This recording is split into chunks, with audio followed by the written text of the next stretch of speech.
Let's mic देश का मिजाज साउथ। नमस्कार। लेट्स माइक देश का मिजाज और खबरें दक्षिण भारत से। देश के अन्य राज्यों की तरह तेलंगाना में भी पेट्रोल, डीजल और एलपीजी की कोई कमी नहीं है, लेकिन अफवाहों के कारण पिछले 2 दिनों से इस राज्य में पेट्रोल पंपों पर भारी भीड़ और पैनिक बाइंग देखी जा रही है। इसे कुछ स्टेशनों पर स्टॉक अस्थायी रूप से खत्म हो गया है। तेलंगाना पेट्रोलियम डीलर्स एसोसिएशन ने स्पष्ट किया है कि हिंदुस्तान पेट्रोलियम, इंडियन ऑयल और भारत पेट्रोलियम के पास पर्याप्त स्टॉक है और सप्लाई सामान्य रूप से चल रही है। मुख्यमंत्री रेवंत रेड्डी ने भी आज विधानसभा में पेट्रोल, एलपीजी और यूरिया स्टॉक की समीक्षा के लिए आपात बैठक बुलाई। एसोसिएशन ने लोगों से अपील की है कि अफवाहों पर ध्यान न दें, अनधिकृत डिब्बों में ईंधन न भरें क्योंकि इससे आग लगने का खतरा बढ़ सकता है। तमिलनाडु में विधानसभा चुनाव को लेकर सत्तारूढ़ द्रमुक ने अपने गठबंधन में नई सहयोगी डीएमडीके को 10 सीटें आवंटित की हैं। चेन्नई में द्रमुक अध्यक्ष और मुख्यमंत्री एम के स्टालिन तथा डीएमडीके महासचिव प्रेमलता विजयकांत के बीच इस समझौते पर हस्ताक्षर हुए।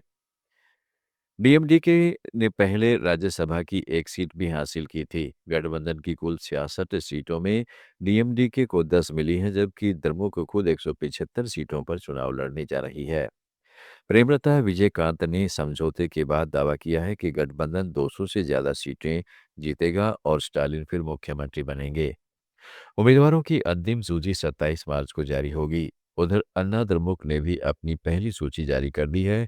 इसमें 23 नाम हैं, जिनमें पार्टी महासचिव के पलानीस्वामी खुद एडाप्डी सीट से उतर रहे हैं। केरल विधानसभा चुनाव में कांग्रेस ने लेफ्ट और बीजेपी के बीच गुप्त समझौते का आरोप दोहराया है। कोझिकोड में मीडिया से बात करते हुए कांग्रेस के वरिष्ठ नेता रमेश चेन्निथला ने कहा है कि मुख्यमंत्री पिनराई विजयन और प्रधानमंत्री नरेंद्र मोदी के बीच एक अलिखित राजनीतिक समझौता है, जिसका मकसद कांग्रेस को सत्ता से दूर रखना है। चेन्निथला का दावा है कि यह समझौता 2021 के विधानसभा चुनाव के समय से ही चल रहा है। उधर कन्नूर में प्रेस कॉन्फ्रेंस में केरल कांग्रेस अध्यक्ष सन्नी जोसेफ ने कहा है कि विजयन राहुल गांधी पर बार बार हमला कर रहे हैं क्योंकि उनके और भाजपा के बीच एक राजनीतिक डील है। जोसेफ ने आरोप लगाया है कि विजयन प्रधानमंत्री मोदी की आलोचना करने से बचते हैं और केवल कांग्रेस पर हमला करते हैं। कांग्रेस का कहना है कि लेफ्ट डेमोक्रेटिक फ्रंट और एनडीए दोनों कांग्रेस के तीसरे स्थान पर रखकर सत्ता बांटना चाहते हैं। पुडुचेरी विधानसभा चुनाव इंडिया ब्लॉक की एकजुटता की परीक्षा बन गया है। कांग्रेस, डीएमके, सीपीआई और वीसीके के गठजोड़ में सीट बंटवारे पर अभी तक सहमति नहीं बन पाई है। नामांकन के आखिरी दिन कई सीटों पर गठबंधन की अलग-अलग पार्टियों ने उम्मीदवार खड़े कर दिए, जिससे वोट बांटने का खतरा पैदा हो गया है। नेताओं की बैठकें जारी हैं और अब उम्मीदवारों के नाम वापस लेने की अपील की जा रही है।